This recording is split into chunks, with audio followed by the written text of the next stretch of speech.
Hello, என்னப்பா? டேய், நான் எந்த மீட்டிங்கும் வர மாட்டேன்டா. கம்பெனியை இழுத்து மூட போறேன்.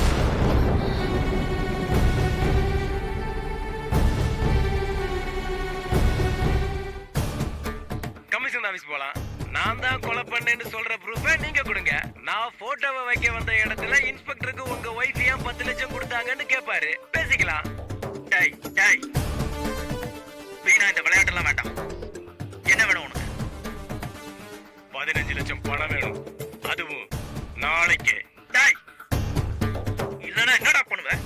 என்ன வேணும்னாலும் பண்ணுவேன்றதுக்கு ஒரு சின்ன உதாரணம் சொல்லட்டுமா?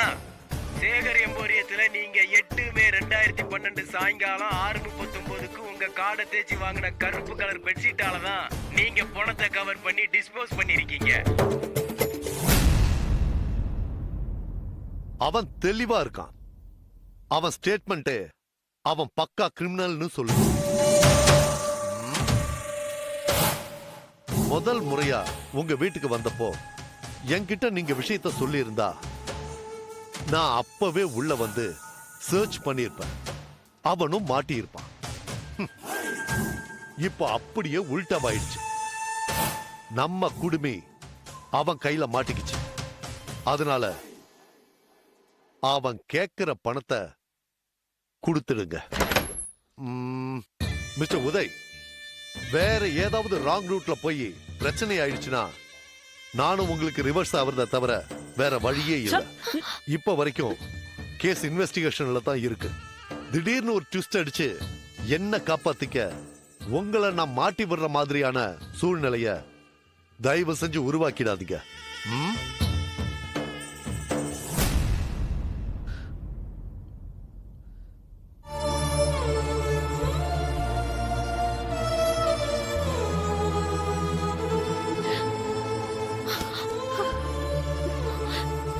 என்னங்க என்னங்க இப்படி பேசிட்டு போறாரு?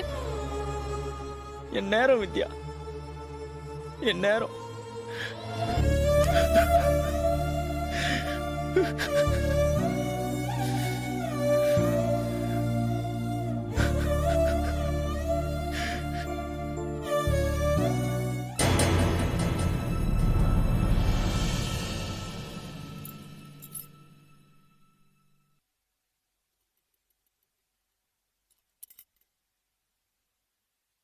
என்னங்க இந்த தாலி கூட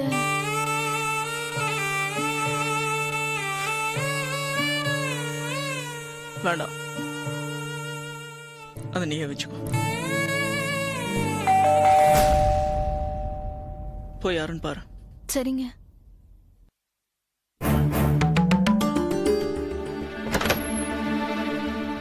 சேட்டு பணம் கொடுத்து அனுப்பிச்சிருக்காரு. ஒரு நிமிஷம் இருங்க. என்னங்க? ஹலோ, ரொம்ப நன்றி சேட்டு. பணம் வந்துருச்சு. அப்புறம் ரெஜிஸ்ட்ரேஷனுக்கு முன்னாடியே மொத்த பணமும் வேணும்னு கேட்டதுக்கு தயவு செஞ்சு என்னை தப்பாக நினைக்க வேண்டாம். என் நிலைமை அப்படி. பிஸ்னஸில் ஒரு பெரிய பிரச்சனை சேட்டு. நீங்கள் எப்போ கூப்பிட்டாலும் நான் வந்து கையெழுத்து போட்டு கொடுத்துட்றேன். இந்த வீடு இனிமே உங்களோடது. ரொம்ப நன்றி சேட்டு. அப்போ நான் வச்சிடுறேன்.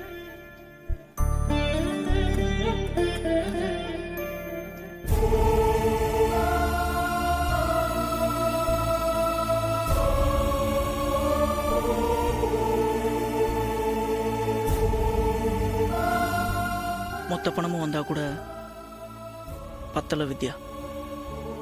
நம்ம காரியம் வித்துடலாம். என்னங்க நீங்க காரியம் வித்துட்டா நீங்க எப்படிங்க போவீங்க? அது ஒரு பெரிய பிரச்சனை இல்லம்மா. நான் பஸ்லயோ ஆட்டோலயோ போய்ப்பேன். ஆனா இது ஏடாகூடமான பிரச்சனை இல்ல.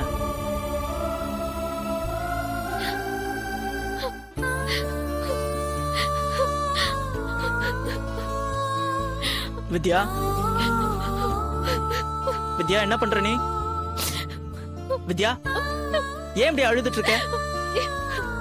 நீ இப்படி அழுது என்ன சாதிக்க போற? எனக்கு மட்டும் எல்லாமே எங்க எப்படி நடக்குது? இப்போ உனக்கு என்ன தப்பா நடந்துச்சு? இல்லங்க, சின்ன வயசுல இருந்தே நான் ராசி இல்லாதவ தாங்க. அவ்வளவு நேரம் நான் பஸ்ஸுக்காக நின்னுட்டு இருப்பேனா, பஸ் வந்து நிக்கும் போது அப்பதாங்க செருப்பா இருந்துரும். நான் செருப்பு எடுத்துட்டு போறதுக்குள்ள பஸ் போயிடும். எக்ஸாம் நல்லா எழுதிருப்பேனா? டைம் முடிய போற நேரத்துல எதிர்ச்ச பெண்ண ஓதுருவேன். இங்க எல்லா பேப்பர்ல கொட்டி பேப்பர் பாழ போயிடும், வெளில போயிடுவேன். அதே மாதிரி தாங்க ராஜா மாதிரி சம்பாதிக்கிறேன். உங்களை மாதிரி புருஷன் கிடைச்சு கூட என்னோட ராசி உங்களை இப்படி ஆக்கிடுச்சு. நான் ராசி இல்லாதவங்க, என்னால தாங்க உங்களுக்கு இவ்வளவு வித்யா. கஷ்டமோ?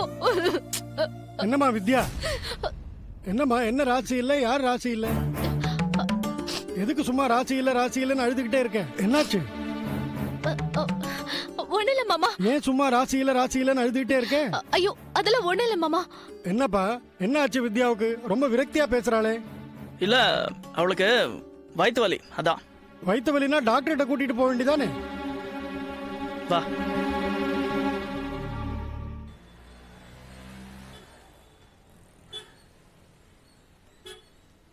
இந்த இடம் தான் சொன்னாங்க. ஆமா, அவன் சொன்ன மாதிரியே வாட்டர் டேங்க், அதுக்கு எதிர்த்த மாதிரியே ஒரு தனி மரம். இங்கே தான் சொன்னான், வரானா பார்ப்போம்.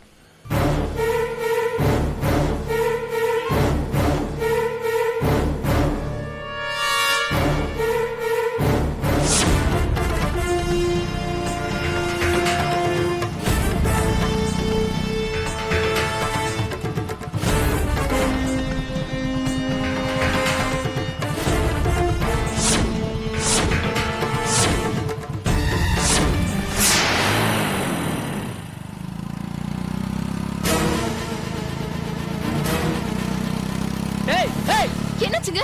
பெட்ஷீட்டை மாத்தி கொடுத்துட்டு போயிட்டான்.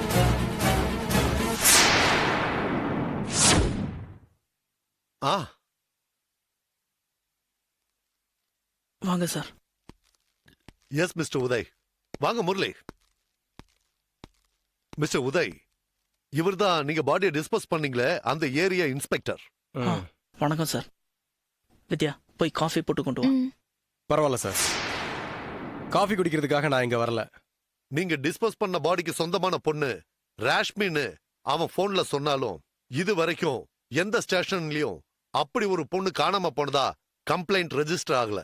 விஷயத்தை சீரியஸா ஹேண்டில் பண்றதா இல்ல அனாத பணமா எரிக்கிறதாங்கிறத பத்தி நாங்க டிஸ்கஸ் பண்றப்போ எங்களோட ஷேரை பத்தி பிரச்சனை வந்தது. சார், இவர் சொன்னதால நான் கான்ஸ்டபிள்களை வச்சுக்கிட்டு அந்த பொண்ணு பாடிய கவர்மெண்ட் ஹாஸ்பிட்டல்ல உள்ள ஃப்ரீசர்ல வச்சு என்கொயரி பண்ற மாதிரி ஆக்ட் பண்ணிட்டு வரேன். நேத்து தான் சார் சொன்னாரு, நீங்க மொத்தமே 10 லட்சம் தான் கொடுத்தீங்களாமே.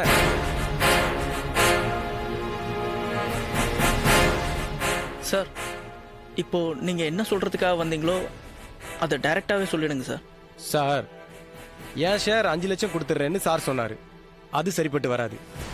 எனக்கு 10 லட்சம், சாருக்கு 10 லட்சம் இருந்தா மட்டும்தான் இந்த கேஸ்ல இருந்து உங்களை காப்பாற்ற முடியும்.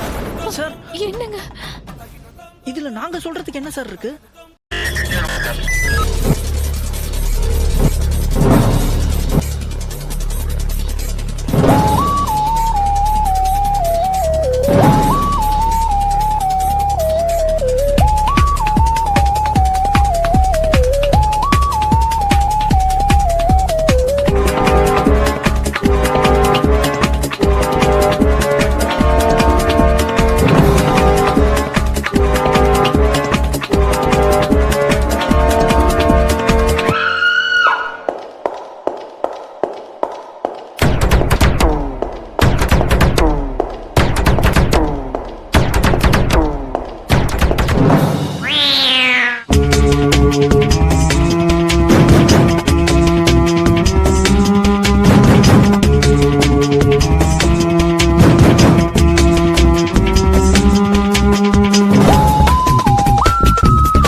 enjoyed this video, kindly like, share, comment, and for further our interesting videos, subscribe our channel below.